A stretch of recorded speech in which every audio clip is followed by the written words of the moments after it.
Alright, what's going on, guys? Trev back again, here to bring you another video. This one's going to be doing your daily Walking Dead video for today. This one first, we're going to give our thoughts on 3 of our cast being upgraded to season regulars. We have Simon, we have Enid, and Jadis.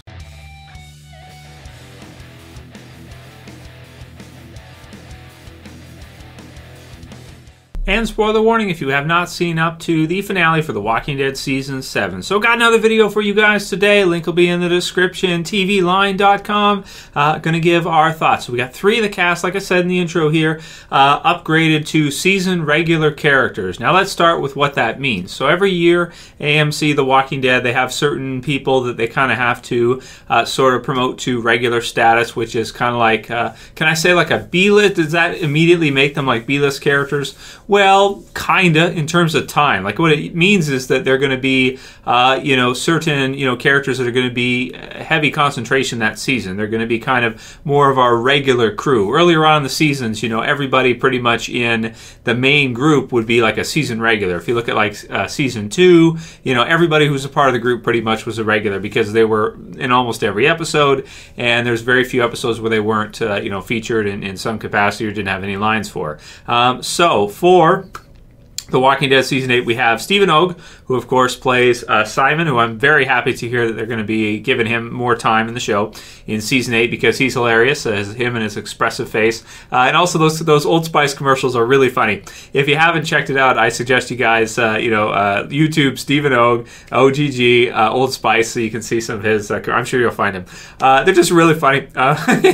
Just to see him like that. So he's really funny. Anyway, he's been in lots of shows. He's awesome. We knew he was going to be awesome going into, him appearing at the end of Season 6, and he has been awesome. So really happy with that one. Really happy to hear that he's going to be getting more time. I still think he's going to be killed off this season, though.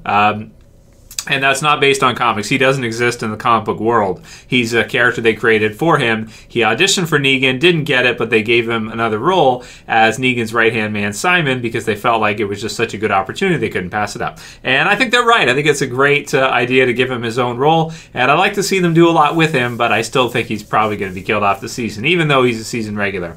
The next one, Caitlin Nacon, is it? Yeah, Nacon. As Enid. So she is our TV series version of Sophia, I suppose. We could look at her that way. Okay character for me. I like to see her with regards to Carl. I like to see how her and Carl are kind of growing together. They had that episode there in the first half of season 7 where they go rollerblading there, kind of like a zombie apocalypse date, that kind of stuff. It's fun, and there's some things coming up in the future too that if they didn't have like a Sophia equivalent with the TV series, we wouldn't get to see. So I'm really looking at that one as kind of like, it's okay right now, but really in the potential for the character in the future is great, I think, as part of maybe a love triangle with Carl, and just has a lot of potential over the years to be a really great character, I think, for Carl, and really expand out his universe and his kind of story in the zombie apocalypse, to have him get in it with girls, because he's a teenager now. It's a zombie apocalypse. They don't have movies. They only have a few comic books. So, they got to do stuff to keep busy and to have fun. So, hopefully we'll see Carl getting busy. Yeah. But it'll probably be a while. So that one's okay. It's whatever for now. It's good for the future, I think. Jadis, my thoughts on this one are like, I still think she's getting killed off. I really do. If you guys missed it, by the way, I've been promoting it for a few days now. Check out the death predictions video. I did a video. It's like 20 minutes long. Sunday released. Negan is a zombie and the whole bit. Check it out. It's in the channel if you haven't seen it. So there you go. There's my promo drop for the video I did on Sunday. But it took like 6 hours to make it. Okay, it was only 20 minutes to watch, but it's 6 hours to make the damn thing, for you guys. So with her, I don't know. I mean, a season regular, like, what are they going to do with her? Okay, she's the most important character out of the junkyard, Garbage Pail Kids, scavengers, but what are they going to do with her? So I'm interested with that one to see, like, okay, she's going to become a season regular. What does that mean? Are the Garbage Pail Kids going to have a flashback episode? Some people are thinking, like, maybe we could see how they got formed and stuff. It's like, I don't care to see that. Maybe some of you guys want to see that. I don't care to see that at all, to be honest with you. But we'll see if the Garbage Pail Kids can be featured in 3 or 4 episodes, like a quarter of the season or something, then maybe it's okay. You know, if they make All Out War the entire season, like I talked about in the video yesterday, should All Out War be all of season 8 or not? They're probably going to make it the whole season just to kind of space it out. You know, maybe they can get a few episodes out of the Junkyard Kids more. Because, again, they are unique characters to the TV series, so there might be some potential there. I don't want to see a flashback, but maybe they could find a way to make the story interesting and, you know, have Rick and the others either meet with them and have them reconsider their position, or have Rick and the others attack them and try to kill them all. So you guys can write your comments below. Let me know what you think about these 3 being upgraded in terms of status, and it sounds like they're going to be heavy concentration in Season 8. And let's start the Q&A with one about Jadis today, since, you know, she's getting upgraded and the whole bit. Adilson Cabral says, hey, Trev, Q&A. Do you think if Rick accepted Jadis's offer to sleep with her, she would have sided with Rick and the survivors? So, this is a great question. I don't think we've touched on this one yet at all. So you guys write your comments below. Do you think that if Rick had been like, gave her the nod or something, or Michonne wasn't there, let's say Rick and Michonne didn't hook up and he was like, if we win, all right, or something, would it have changed anything? I say no. I don't think it would have changed anything, because if the Junkyard Group would have won the battle with the Saviors, with turning on Rick and turning on the others, if they would have done that, she could have taken Rick anyway, against his will, but she could have done it. And then we get into super junky dark territory, right? You know, like she's going to try to rape him or something. You know, that type of deal. So I say no, but of course, you know, that's not the verbatim, or that's not, you know, 100% overruling. You guys can write your comments below and let me know what you think. If you think that maybe if he had said yes, that it would have been different. I don't think it would have mattered. I don't think it would have been any different either way, because as Scott Gibble said on Talking Dead after, she kind of views all these people as like peons or beneath her. So if she views them that way, she could just like take him. You know what I mean? Like take him like a slave or something. If she views him that way, then I say it wouldn't matter either way. If he'd have said yes, it wouldn't have mattered. And he's not going to say yes. I mean, come on, like that'd just be so weird, and him being okay with that, and you know, her haircut and everything. It's not going to work. Michonne being there, I mean, come on. typhoonTV says, oh man, this is such a long wait, and a sad face. So I wanted to put that in there. It's like, yeah. I feel you, dude. But, you know, it won't be that bad, because we've got all of Fear coming up, so that's going to be fun. Better Call Saul's on right now, so I'm enjoying reviewing that with you guys, too. If you guys aren't into that, or you're not caught up with that, check it out. It's really fun. It might not be at the same level as Walking Dead for me, but there are some people like it even more. You know, there's a guy with Saul in his display picture here on YouTube that was saying in the video yesterday that's even better than Walking Dead and all that stuff. So some people like it better. So there's other stuff. We're going to have fun this summer. It's going to be great, and I'll continue with the Walking Dead videos as long as we can. As long as there's something to talk about, then we'll keep going. Why not? So yeah, but it is a long wait this year, because Fear is not starting until later, but at least we have Fear. Earlier on in the show, we didn't even have Fear, so it was like, when it was over, it was like, oh crap, forget about it until you know, October. Jay Morris says, hey Trev, a Q&A question, love your videos. Did you notice how much Sasha's death mimicked Tyreese's? And also, did you think she was a fleshed out character, so fully fleshed out character? In my opinion, she was so perfect. She really came full circle. Great character. One of my favorite characters so far in the series. And you're absolutely right, Jay. You know, what they did with Sasha at the end there was amazing. I don't have any figures of Sasha at all, and I wasn't ever going to buy one. I think they've got, Eagle Moss is got a statue of her. So I think I might pick that up for the collection, and that. Before the end of the season, though, I would have never dreamed of having that be one of the figures to get, because it's like the character's like whatever. But I love what they did with Sasha. I did the character spotlight last week on Sasha, so check that out on the channel as well too if you want to see that. How her death kind of was similar to Tyreese's in a way. Well, I didn't view it as that similar, you know, because Tyreese is kind of caught off guard, and she kind of goes in on her own, so it's a different set of circumstances. But of course, them being brother and sister kind of, you know, makes you think maybe of him, because he was maybe closest to her aside from Abraham at the end there. But was she fully fleshed out? Yeah, I mean, I really like what they did with her. I liked how much time she got in the show. I felt like she got plenty. She could have gotten less, so I thought it was pretty good.